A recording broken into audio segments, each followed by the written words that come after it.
Water is pumped into a tank at a rate modeled by W of t is equal to 2000 times E raised to the quantity negative t squared minus 20 liters per hour for 0 is smaller than or equal to t is smaller than or equal to 8, where t is measured in hours.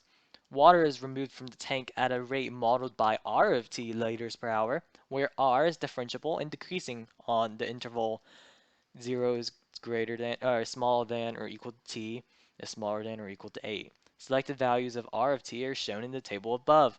At time t equals 0, there are 50,000 liters of water in the tank. Part A. Estimate R prime of 2. Show the work that leads to your answer. Indicate units of measure. By using the slope formula, we get the quantity R of 3 minus R of 1 over 3 minus 1 should equal the average rate of change. According to the table, R of 3 is 950 and R of 1 is 1190. This should be divided by 2. And all of this is equal to negative 120. Note also that part A wants us to indicate our units of measure. Our units of measure on top of the slope was liters per hour,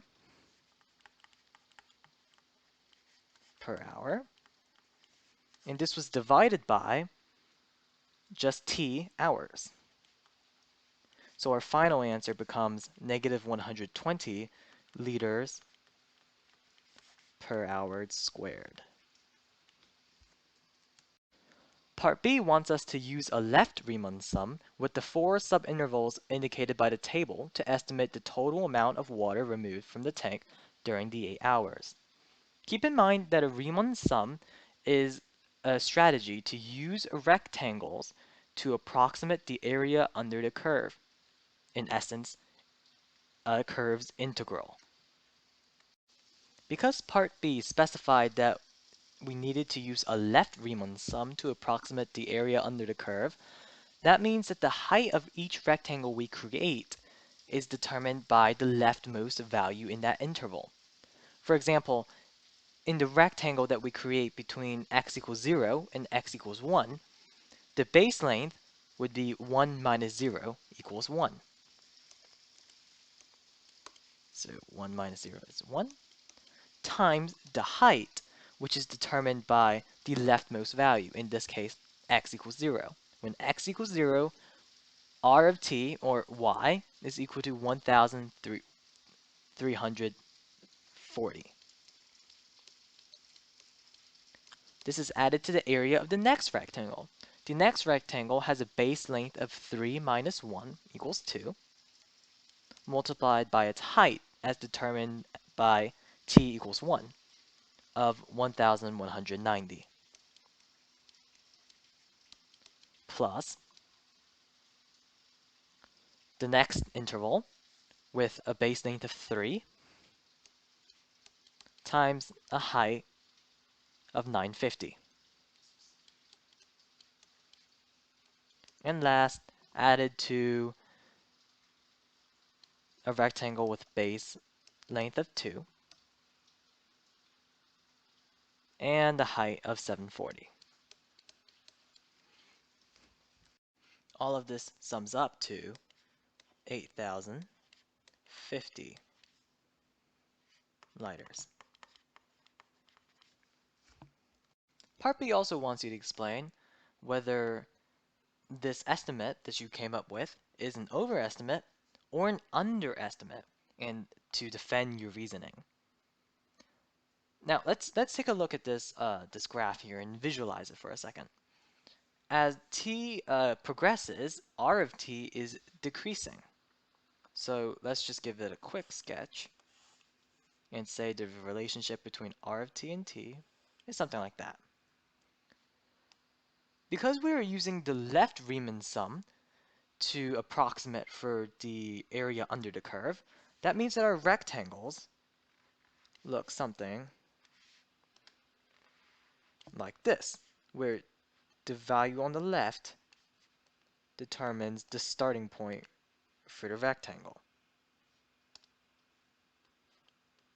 As you can see, because we're using the left Riemann sum, this estimate actually becomes an overestimate because this extra little space that we're including each time is adding up to become higher than what the actual integral value of this curve is. Therefore, we can make the conclusion that our estimate was an overestimate because we used a left-hand Riemann sum on a decreasing function. Part C wants you to use your answer from Part B to find an estimate of the total amount of water in the tank to the nearest liter at the end of 8 hours. So let's take a look at what information the problem gives you. First, we see that water is being continuously pumped into the tank at a certain rate expressed as W of t. Secondly, we also see that at the same time, water is being drained from the tank at the rate of R of t, which we just estimated the integral of in part B. Lastly, we see that at time t equals 0, before any pumping or draining has begun, the initial value of the water is at 50,000 liters. So we can use this information to create an expression. So your initial value, 50,000 liters of water, plus the integral of your rate from 0 to 8 of W t dt. Because we're attempting to find the amount of water that is added by this rate from the time 0 to time t. And then this is subtracted by our estimate of 8,050. Remember that this estimate represents the amount of water using a left Riemann sum, the amount of water that was lost from the tank. So the answer to this expression should give us the initial amount plus the amount that was added, subtracted from the amount that was lost, which should give us the total amount of water left in the tank at the end of the 8-hour mark. So using our calculators, we can conclude that. And we could use our calculators to find that the total amount of water in the tank after 8 hours is 49,786 liters. Part D asks, for this interval, is there a time t when the rate at which water is being pumped into the tank the same as the rate at which water is being removed from the tank? So if the rate at which water is being pumped into the tank equals the rate at which water is being removed from the tank, then we can illustrate that relationship with the expression R of t equals W of t, which we can rewrite as R of t minus W of t equals 0. We know that this expression here, R of t minus W of t, is continuous because on no point inside the interval 0 to 8 will this answer not exist. And because we know that this is a continuous function, that means we can apply the intermediate value theorem to it. Therefore, this function will take on every y value between the beginning of its domain and the end of its domain. So we know that every y value between R of 0 minus W of 0 and R of 8 minus W of 8 will be taken. Let's take a look at this first expression. R of 0 is 1,340 and W of 0 is 2,000. Therefore, we know that this first number or this first function, excuse me, is a negative number.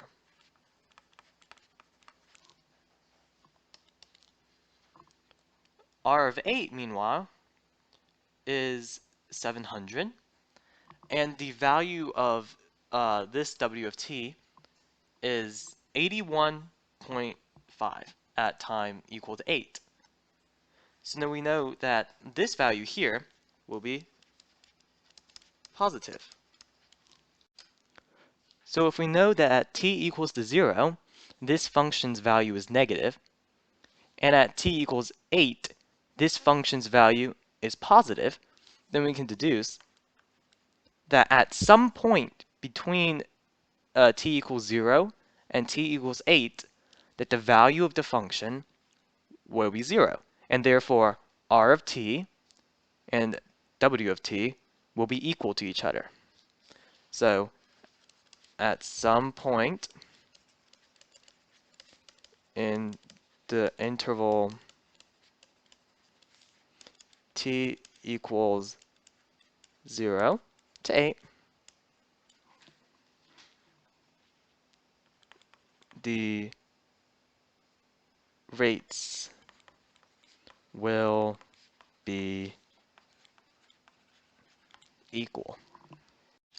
So in summary, for question 1, we estimated r prime of 2 by using its average rate of change. We constructed rectangles to do a left Riemann sum and estimate the total amount of water that's being removed. And then we used that estimate to solve for the amount of water remaining after 8 hours. And lastly, we used the intermediate value theorem to prove that the rate at which water was being added and the rate at which water was being removed will be equal at some point from the interval t equals 0 to t equals 8. Now let's take a look at question number 2. Question number 2 asks, for t is greater than or equal to 0, a particle moves along the x-axis. The velocity of the particle at time t is given by this expression. The particle is at position x equals 2 at time t equals 4. Part A asks, at time t equals to 4, is the particle speeding up or slowing down? So remember, a particle or any object in motion is speeding up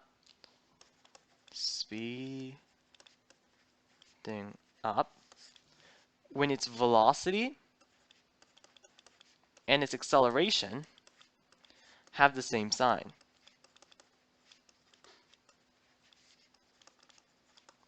And it's slowing down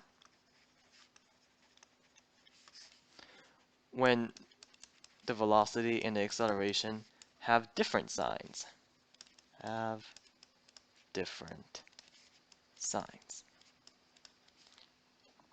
Using our calculators, we can calculate that v of 4 is equal to around 2.979.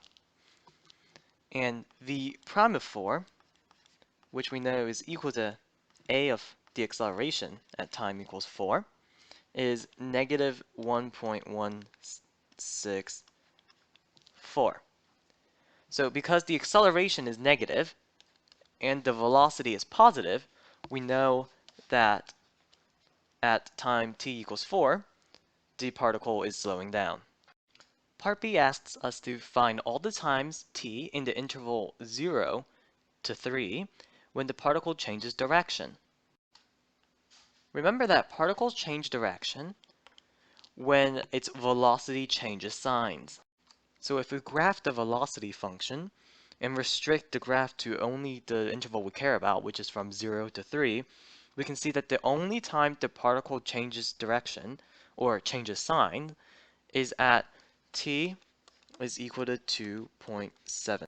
So if we graph the velocity function and restrict the graph to only the interval we care about, which is from 0 to 3, we can see that the graph only changes signs at one spot, from positive to negative.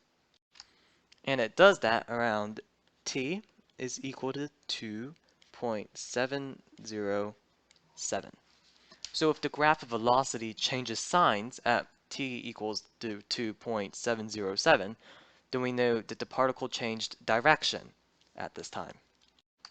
So we will skip part C and D because it involves taking the integral of motion problems, which will not be on the AP test this year, and go straight to question 3. So question 3 gives us the graph of f and states that the relationship between f of x and g of x is that g of x equals the definite integral from 2 to x of f of t dt.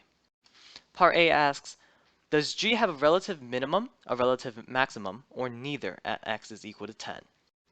So if the relationship between g of x and f of x is modeled by this definite integral, then we know that f is actually g's derivative, because remember, the integral is an antiderivative. So if we have to take the antiderivative of f of x to get g of x, then we know that to get from, so if you have to take the antiderivative of f to get g, then you have to take the derivative of g to get f. Now we can get started with part A. Part A looks for the relative maxima of g at x equals 10. Now we can get started at part A. Recall that relative minimums and maxima occur at critical points. That is, when the derivative of a function is equal to 0. So because it's asking where g has relative minimums and maximum, then we have to know that these can only occur when g prime of x, or f of x, is equal to 0. So let's take a look back at the graph. The graph of f at x is equal to 10 is indeed 0. However, recall that the first derivative test says that in order for there to be a relative maximum or minimum, the graph of the derivative has to change signs. And we can visualize this in a pretty simple diagram. So if you have a graph of a simple parabola, we know that the maximum is at its vertex, and that the derivative at this point is equal to 0. As you approach this derivative from the left side, you'll notice that the derivative of any point is positive. And as you continue from the derivative onto the right side, you'll notice that the derivative changes signs at any of these points. It becomes negative. However, if we take a quick sketch of like an x cubed function, they look something like this. You'll notice that although there is a critical point here where the derivative is equal to 0, the derivative of this function doesn't change signs. So for example, the slope of the tangent line here is positive, and the slope of the tangent line here is also positive. And therefore, this point is neither a relative minimum or maximum. So going back to part A, although there is a critical point at x is equal to 10, notice that the graph of f does not change signs. It's negative as it approaches x equals 10, and it's also still negative when it leaves x is equal to 10. Therefore, because the graph of f does not change signs, we can conclude that g has neither at x is equal to 10. Part B asks, does the graph of g have a point of inflection at x is equal to 4? Remember that points of inflection are where the graph of g change concavity. That is, g double prime, the second derivative of g, has to change signs. So let's write out the relationships between the graphs. We know that g prime of x is equal to f of x. So g double prime, the second derivative of g, is equal to the first derivative of f of x. So in essence, what part B is really asking us is, does the slope of f change signs at 4? So at 4, does the slope change? Well, coming into 4 from the left side, the slope is positive. And leaving 4 at the right side, the slope is negative. So if the slope is changing signs there, then we know that g double prime of x is also changing signs. So because g double prime of x is changing signs,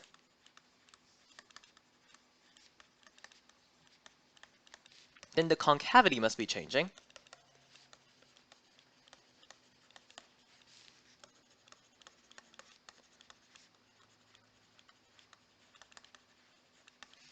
And therefore, there is a point of inflection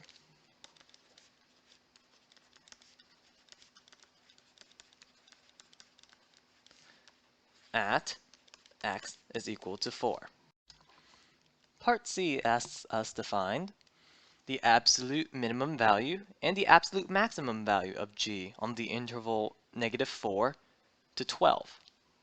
As mentioned before, absolute minimums and absolute maximums occur at critical points. And critical points are when the derivative of g equals to 0. Because the derivative of g is f, let's find all the places where f is equal to 0.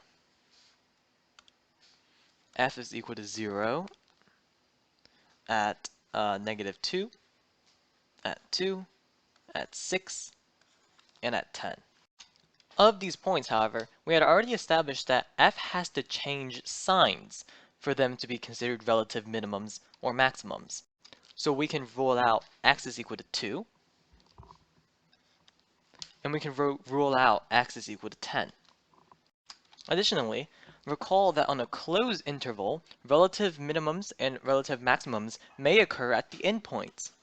So when x is equal to -4 and when x is equal to 12. So let's take a note of all the possible x values at which a relative minimum or maximum may occur. We have x is equal to -4, x is equal to -2, x is equal to 6, and x is equal to 12. Now we can evaluate g of x at these points. Remember that g of x is the definite integral from 2 to x of f of t dt. So let's evaluate g of x at these points. We know that at g of -4, this is equal to the definite integral from 2 to -4 of f of t dt. Similarly, for the rest of these critical points, we can also make the same claim. So this is from 2 to -2 of f of t dt. This one is from 2 to 6 of f of t dt. And g of 12 is the definite integral from 2 to 12 of f of t dt. Additionally, we can apply some integral rules and simplify g of -4 and g of -2 to -4 to 2 of f of t dt and the negative definite integral of -2 to 2 of f of t dt. Now we can look at the area under the curve. From -4 to 2, the area under the curve would be these triangles here. Notice that the negative area, so to speak, of this triangle and the positive area of this triangle cancel out, leaving only this triangle's area. An area of a 4 by 2 triangle would be 4. So this value here would be 4. However, recall that this is in order to switch the top and bottom bounds of this definite integral, we made this a negative integral. So g of -4 would actually be equal to -4. The area under the curve from -2 to 2 would just be this area. Let me shade in a different color. This area. This is actually a 4 by 4 triangle, which means it has an area of 8. Meaning that the answer of this integral here is also 8. But like the previous integral we solved, we also flipped the top and bottom bounds here. So let's take the negative value of 8 here as g of negative 2. The area under the curve from 2 to 6 is also another 4 by 4 triangle. So the answer to this integral, or the answer to g of 6, positive 6, sorry, would be just positive 8. Similarly, for g of 12, we just have to find the integral from 2 to 12. So it would be this, let me change my color.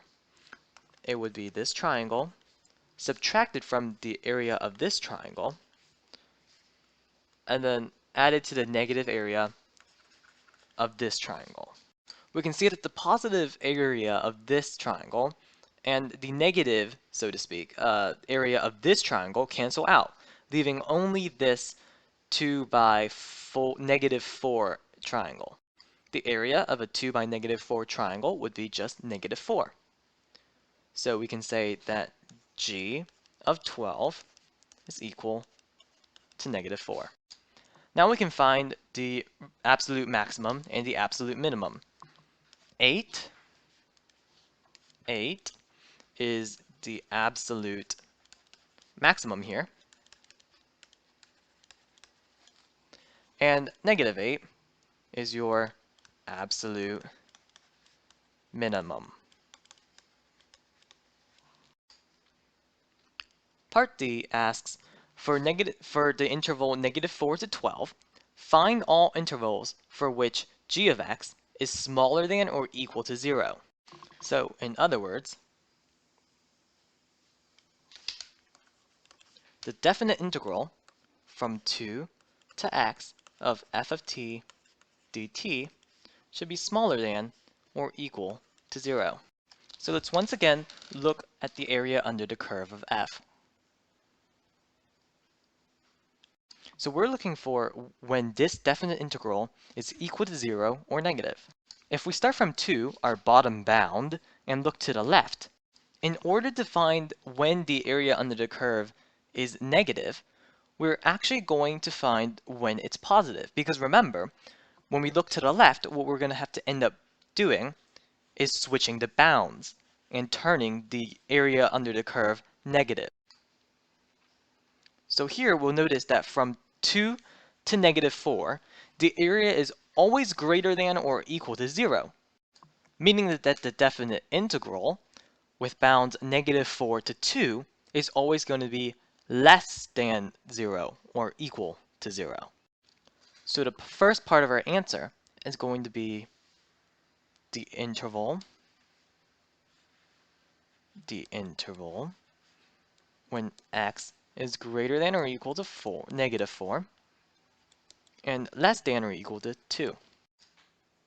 Now if we look back at the graph, this time if we look from 2, the lower bound, to the right, we don't actually have to flip the bounds. Therefore, we're just looking for when the area becomes 0 or negative. So the area becomes 0 when this triangle cancels out with the area of this triangle. So the area starts becoming 0 or less from x is equal to 10 to x is equal to 12. So let's put that down here as well. When x is greater than or equal to 10, but less than or equal to 12. So our final answer is that g of x is less than or equal to 0 on these two intervals. Now let's take a look at question 4. Question 4 says, consider the differential equation dy over dx is equal to y squared minus x minus 1. Part A asks us, on the axes provided, sketch a slope field for the given differential equation at the 6 points indicated. Remember that a slope field is a representation of the slope at each point on a curve. Also keep in mind that dy dx is the slope of a curve. So we can figure out what the slope of each point is using this formula. So for example, at this point, 0, 0, we can plug in the values of x and y into this differential equation to find our slope. So this becomes 0 squared over 0 minus 1, which is just 0. So the slope at this point is 0. At 0, comma 1, y is equal to 1, and x is equal to 0. So, using our differential equation, we can solve that the slope is equal to 1 over negative 1, which equals negative 1. So the slope would look something like this. The slope at 0, 2 would be 2 squared over negative 1, which equals negative 4. And that would be something steeper, like that. Now let's take a look at the slope when x is equal to 2. At the point 2, comma 0, the slope would be 0 over 2 minus 1, which is 0. So at this point, the slope is 0. At the point 2, comma 1, the slope becomes 1 over 2 minus 1, which is just positive 1. So the slope here looks something like this. At the point 2, comma 2, the slope becomes 4 over 2 minus 1, which is just 4. So on this graph, the slope would look something like that. Part B. Part B asks us to let y equals f of x be the particular solution to a given differential equation with the initial condition that f of 2 is equal to 3.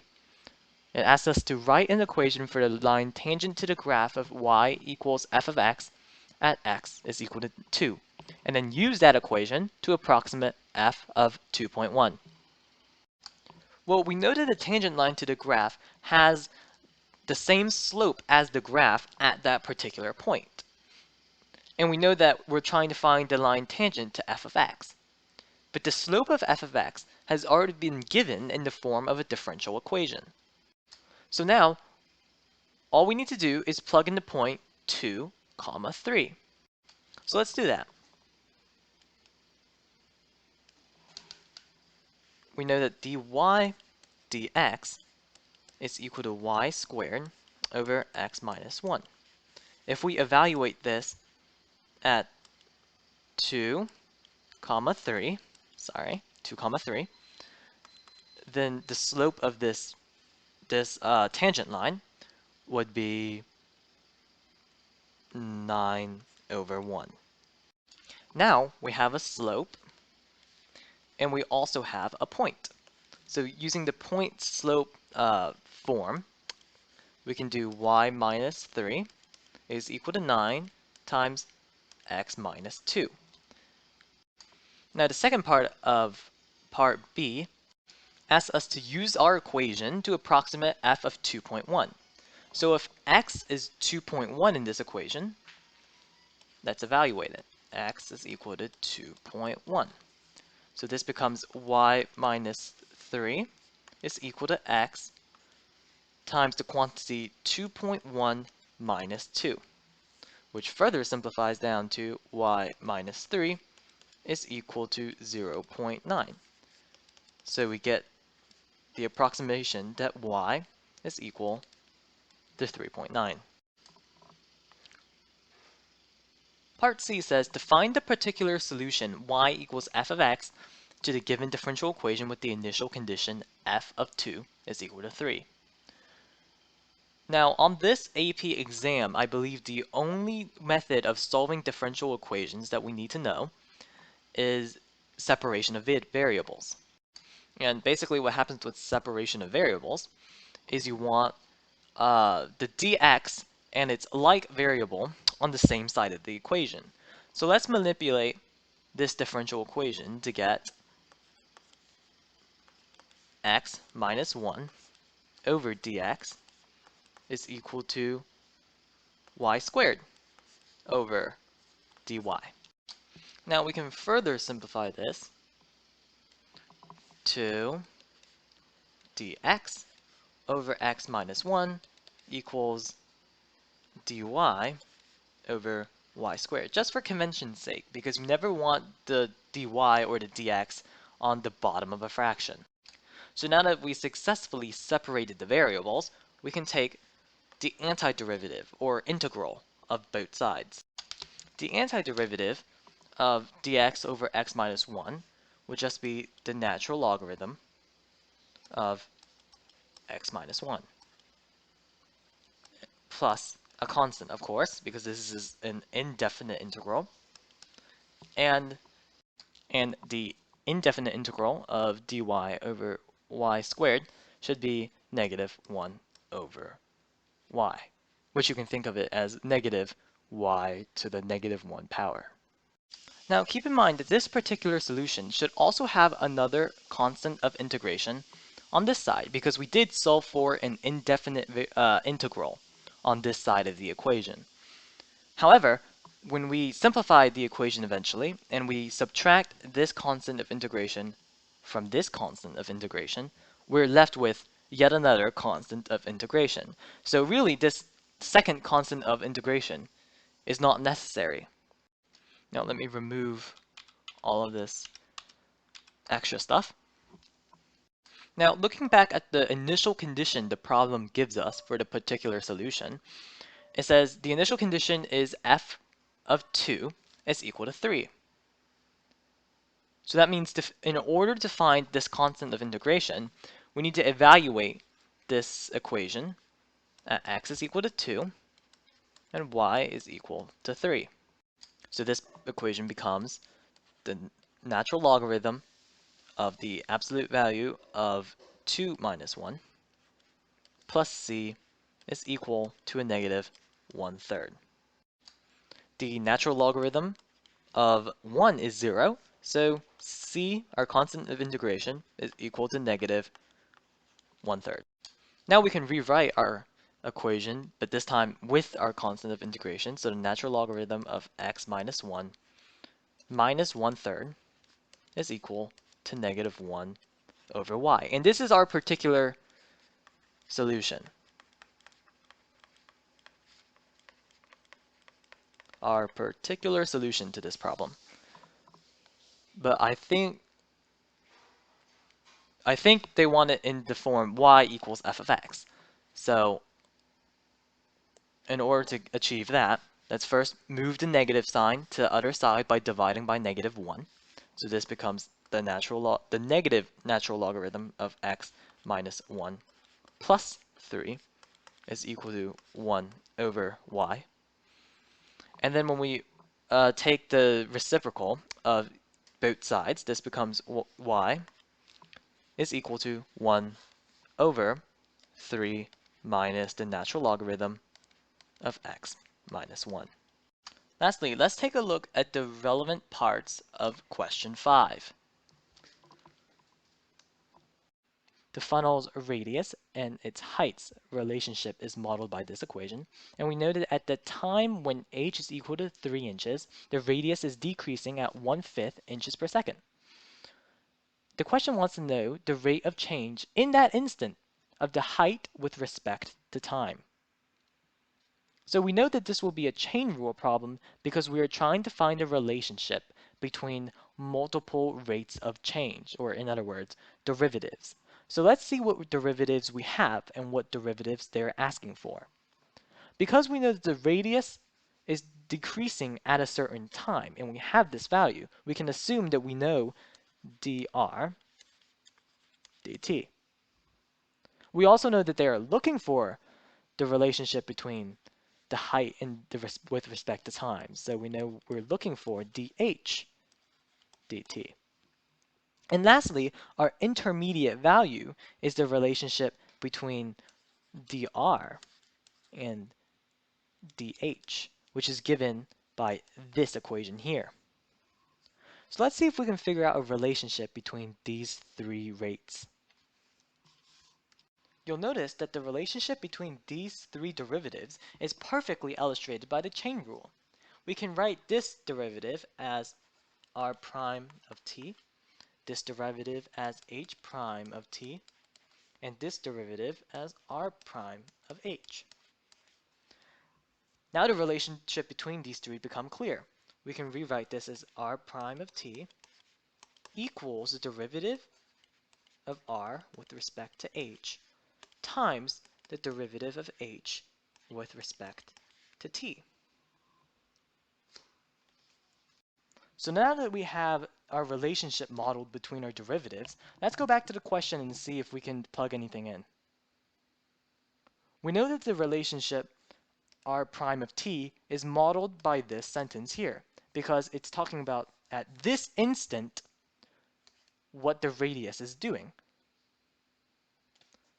So let's plug in a negative 1/5 as r prime of t. Additionally, we know that r prime of h was given to us indirectly in the form of this equation. If we would take the derivative of both sides with respect to h, that would find dr over dh for us. So let's do that. d dh of 1 over 20 times the quantity 3 plus h prime. And this should be multiplied by h prime of t, which is what we're looking for. Now we can focus on finding this derivative. We know that any leading coefficient can be brought out of the derivative sign. So let's bring the 1 over 20 outside. And we know that any derivative of a constant is 0, so we can disregard this 3. And oh, this should be a capital H, just for semantics. Now all that's left to do is to find the derivative of h prime with respect to h. By the power rule, we know that this is equal to 2 times h. Everything else remains the same, so this multiplied by h prime of t should be negative 1/5. And now it devolves into an algebra problem. This is 1/10. When we bring it over, we get negative 2 is equal to h times h prime of t. Now keep in mind that this problem was under the condition that this was at the instant when h was equal to 3. So now we can plug in h is equal to 3 here to find that negative 2 equals 3 times h prime of t. And therefore, h prime of t is equal to negative 2 over 3.